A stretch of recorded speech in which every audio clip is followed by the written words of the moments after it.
All right. Well, we're at album time, guys. Good week for singles again. Starting us off is Josh. Yep. Yes. With Celine Dion, Falling Into You. In the opening montage, you hear It's All Coming Back to Me Now. And now you're going to hear Because You Love Stats. Falling Into You by Celine Dion comes in at number 1,773 in the 1990s on Best Ever Albums, number 210 in 1996, number 10,739 of all time. It is Celine Dion's highest rated album on Best Ever Albums.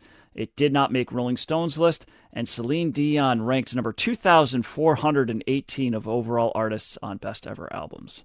Well, Best Ever Artists album rankings and artist rankings are way lower for Celine Dion than what she sold. What she sold, for sure. That might be Yes. Understatement there, Josh. Yes. She's number one in sales, pretty much. This album came out March 11th, 1996. She was born March 30th, 1968 in Charlemagne, Quebec, Canada. Soon to be my new home at this rate. This is her 14th studio album and her 4th English language album. So her first 2 albums in French were when she was 13. So she's been at this since... Wait, you said this is her 14th album? Yes. Yep. Jesus. So she had a whole career before we even got to her. This is pretty much her big international... En français or yeah. en English? Okay, both. Yeah. She would do both, but primarily her Wow. early career's in French. Yeah, born in 68, so she was 28 when this came out, and she had this is her 14th album at the age of 28. Wow. Yep. We've covered her twice in singles, Where Does My Heart Beat Now on season 4, episode 12, and Power of Love on bonus 13. I saw you guys also covered her on the unreleased episode that we did. Oh, that's right. Yes, soon to be hidden track. The lost episode. And I haven't saved. I've just been too lazy to edit it. So it's there as an Easter egg. Maybe a third time eventually. She has 27 studio albums total. Genres include pop, chanson, which we have talked about way back when, soft rock, and adult contemporary. Influences Cher, Barbra Streisand, Edith Piaf, and Carole King. Similar artists Adele, Josh Groban, Sarah Brightman, and Diane Warren, who actually wrote a couple of the songs on this album. Power of Love, Because You Loved Me, My Heart Will Go On, I'm Your Angel, which is a duet with R. Kelly. They were all number 1 on the Hot 100. She's had 5 number 1 albums. This one, her follow-up, Let's Talk About Love, which had My Heart Will Go On from the Titanic soundtrack. All the Way, A Decade of Song, which I think is a compilation album. A New Day Has Come, and Courage from 2019. Some fun facts. She won the 1988 Eurovision Song Contest singing for Switzerland, which I didn't know. She has the highest grossing concert residency of all time in Las Vegas. She is one of the top earning artists of the 2000s. She's the best-selling Canadian recording artist of all time, the best-selling French artist of all time, and one of the best-selling artists of all time, period. At age 18, after seeing Michael Jackson perform, she said she wanted to be a star like him, and she succeeded, I would say. Her international breakthrough occurred when she duetted with Peabo Bryson on the Beauty and the Beast song from 1991. Peabo Bryson also sang on the Aladdin song that we talked about, which I thought was funny. She continued to release French albums in between each English release, so that never stopped even after she kind of hit this level of fame that she was at from this album. She won 2 Grammys for this album, Album of the Year and Best Pop Album.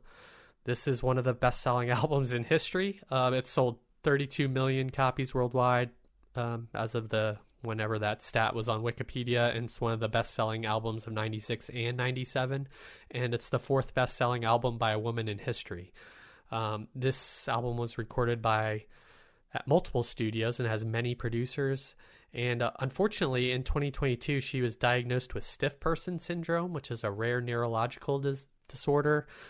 There is a documentary called which I added to the watch list, but I did not watch yet.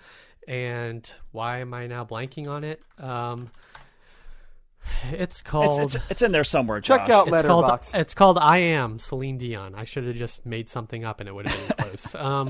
It probably would have been better too. But it's a documentary about her life and her career, and then her struggles with this illness. So she's still alive. She's still fighting, as she has said herself. And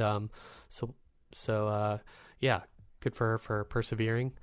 And I feel like everyone knows Celine Dion, but as I asked my niece last weekend, she does not know who Celine Dion is.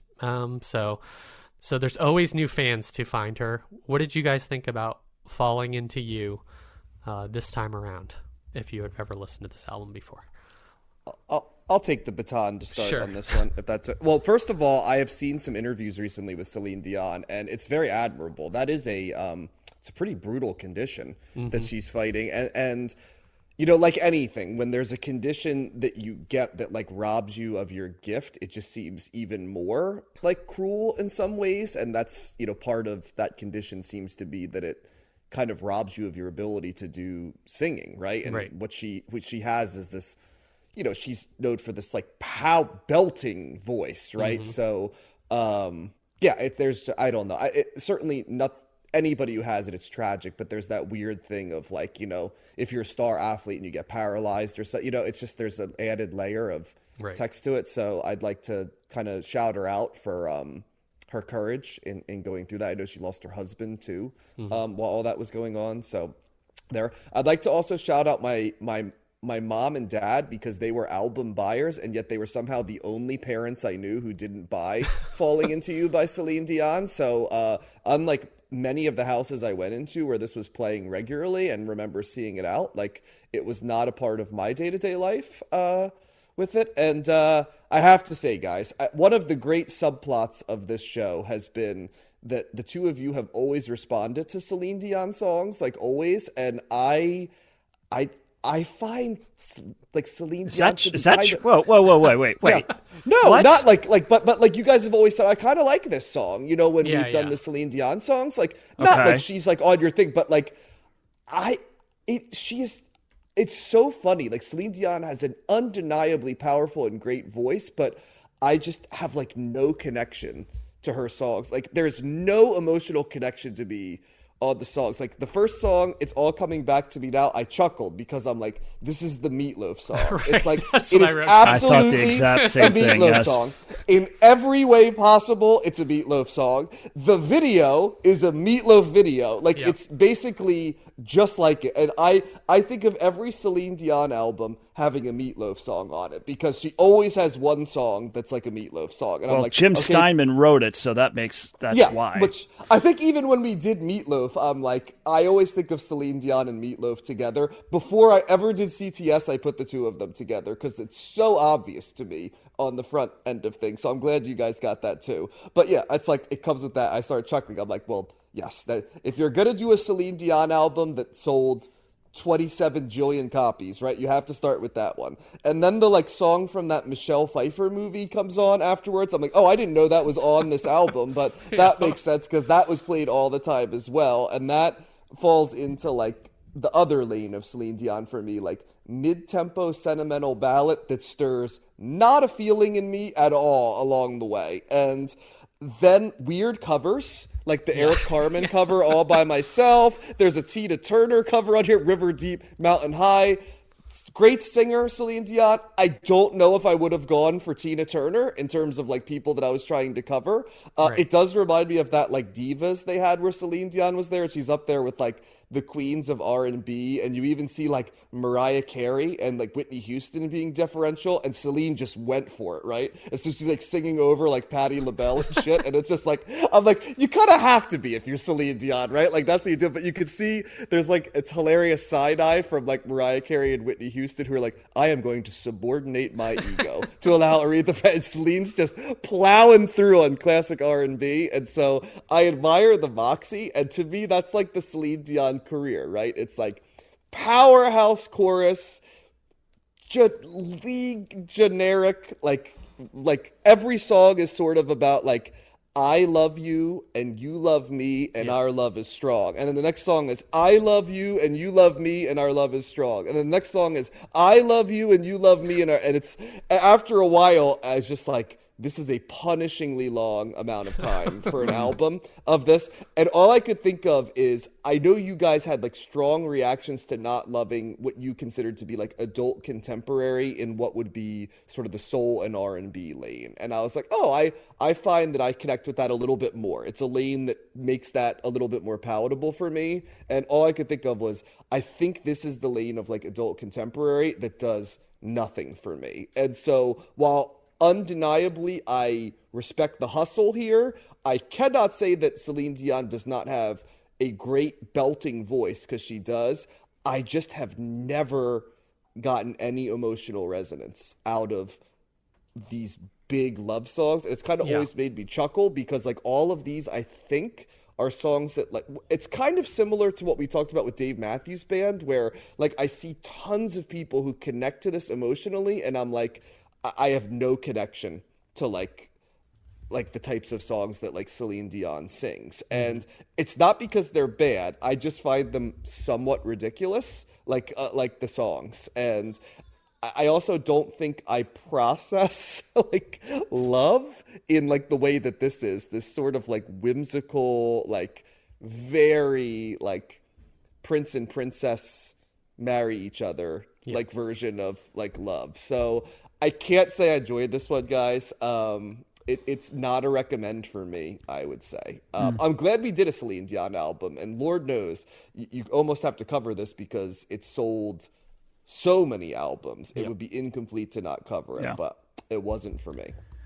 Yeah, she was massive. I don't know. I have to go back and play the tapes of previous episodes. I don't remember ever talking effusively about Celine Dion. I can see how like there'd be songs I'd like, that song's nice. It's, and she's okay. And that's what it is. It's her voice, right? That's what Celine Dion's talent is, her voice.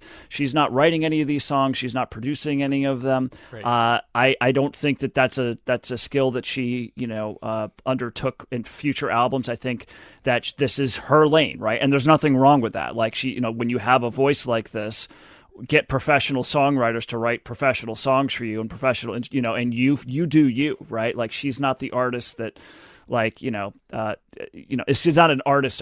She's one of the best vocalists of our generation, right. and of all time, probably, right? Yeah. Like you throw her in with, Aretha, you throw her in with Whitney and Mariah Carey and all. It's like they are all the divas, right? That's that. There's a reason that they are all kind of lumped together, is because they can certainly pull off stuff like this in dramatic fashion. This album, the first thing that stood out to me, because for as many times as I've heard, it's all coming back to me now. Yeah. For some, like this time I'm listening to it, I'm like, same thing, John. That's a freaking Meatloaf song. And I'm like, who's the guy that wrote the Meatloaf stuff? And of course, it's Jim Steinman, right? Like anybody that sings a song like that, I don't know anybody that writes a song like that other than Jim Steinman. So it's pretty funny that he was behind that. Except for maybe Diane Warren, who's also all over this album. Yeah. Yes. So like, I agree. I think like, okay, and it's a long record, and I'm just realizing, like I listened to a version that had a song called "Your Light," which apparently was not on like the U.S. edition. It's on the Canadian edition, so it's actually longer than 60. This is a 70+ minute album. Yeah, the Aretha Franklin cover is also an added song, I think. Okay, so for an album that's this long, do you really need a cover of not because you love what is it? All by myself. Like a natural woman, a natural woman. Like you don't need River that, high, right? mountain deep. And that's it.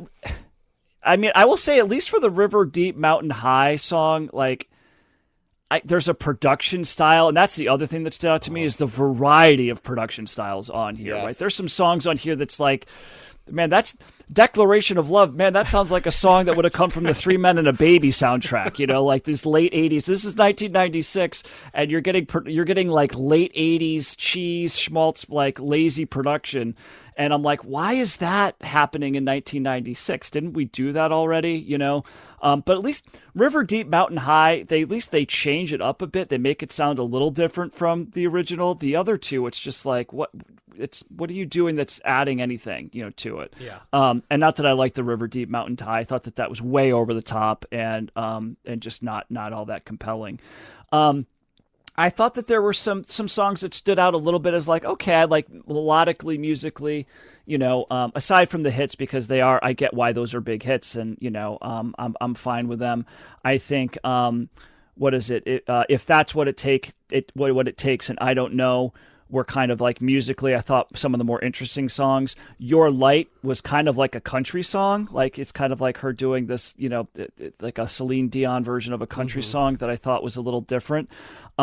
So I guess I give props for the variety, because this is not a samey record. I think, and that shows because of all the different producers and places that this was recorded. So she's kind of really, exploring a variety of different sounds.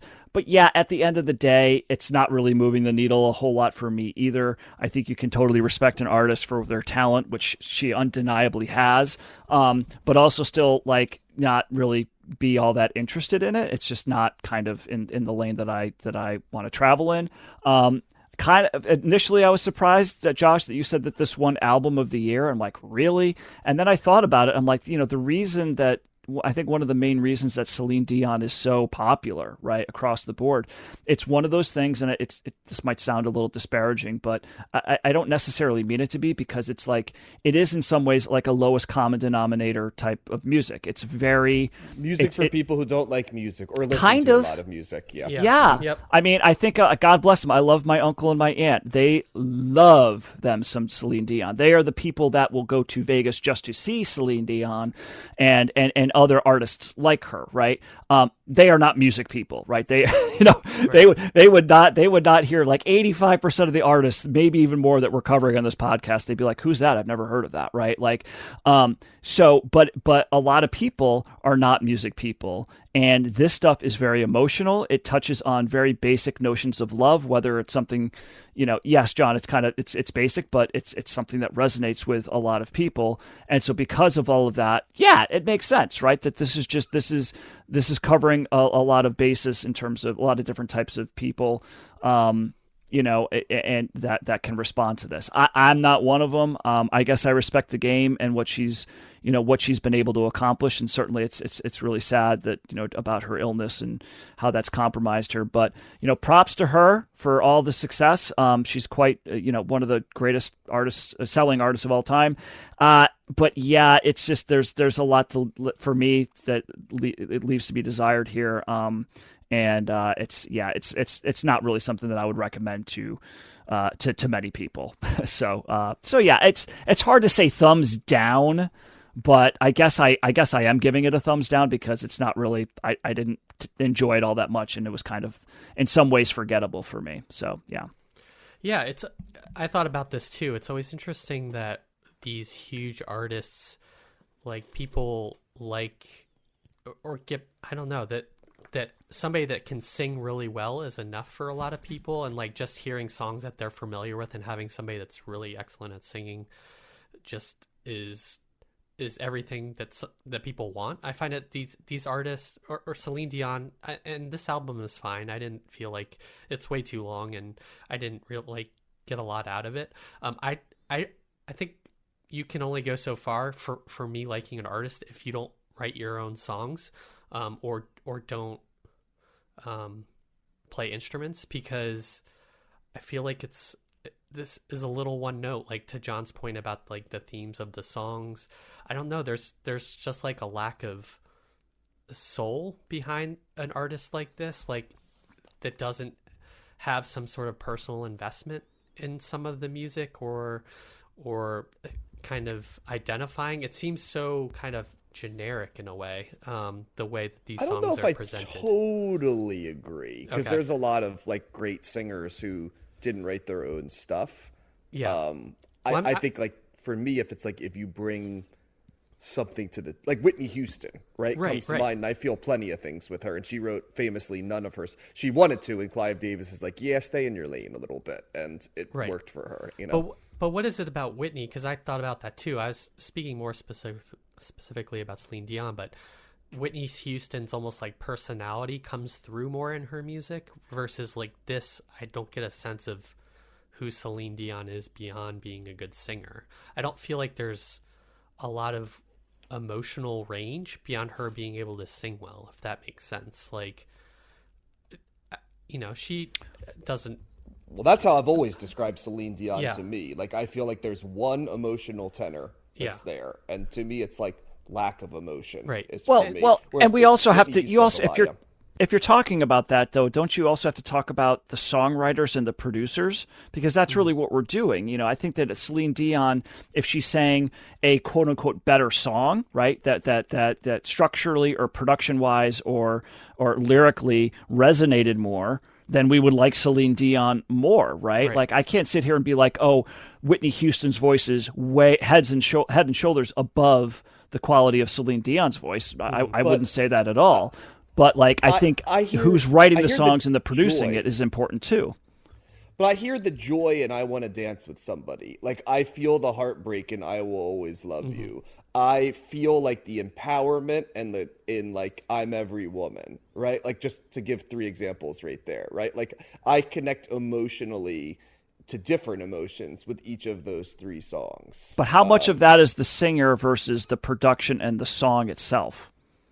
Because that's a huge thing. I Want to Dance with Somebody is a banger, right? Like, and you're telling me like if Celine Dion sang that, it wouldn't resonate. I mean, might not resonate. Maybe you like the way that Whitney sings it a little bit, but is she going to move the needle that much more than Celine Dion would singing that song in an equally well produced song? Yeah, I do think so. I think. I mean, she's agreeing to sing these songs, right? So ultimately, I think it's a personality. Or they could be directing her, thing. right? Like, here's my thing. Celine Dion does Celine Dion. She does it like Whitney Houston does like 4 versions of Whitney Houston. She's a belter, but she's also she can do dance. She does songs that are like very like different like Shoop Shoop, right? The Exhale song, the one from Waiting to Exhale. That's a very like complicated emotional song, right? Like, kind of like I've been wronged but I'm sad about it feel, you know what I mean? Like, whereas I think with Celine Dion, and this is what people connect to, like you just are waiting for her to like explode like a cannon on the chorus, and then like the next song you're waiting for her to whereas like Whitney Houston sang songs where there was no bombastic chorus, and I do think there is a little. I know what you're saying though, Matt, and there's some truth to that. Like, but it's not like she's got bums, right? She's got like Diane Warren, right? Who's won like 50,000 Grammys, right? So I wonder, is it more like who you pick to be your songwriter? Because yeah. I mean, I guess getting back to this album, I appreciate that there's a variety on this, but like Falling Into You, I saw was originally an Argentine song, and it's got that kind of Latin flair to it, and I'd much rather hear I was interested to hear what the original kind of rendition of that sounds like, because I feel like, I don't know, there'd be something more that I would get out of that.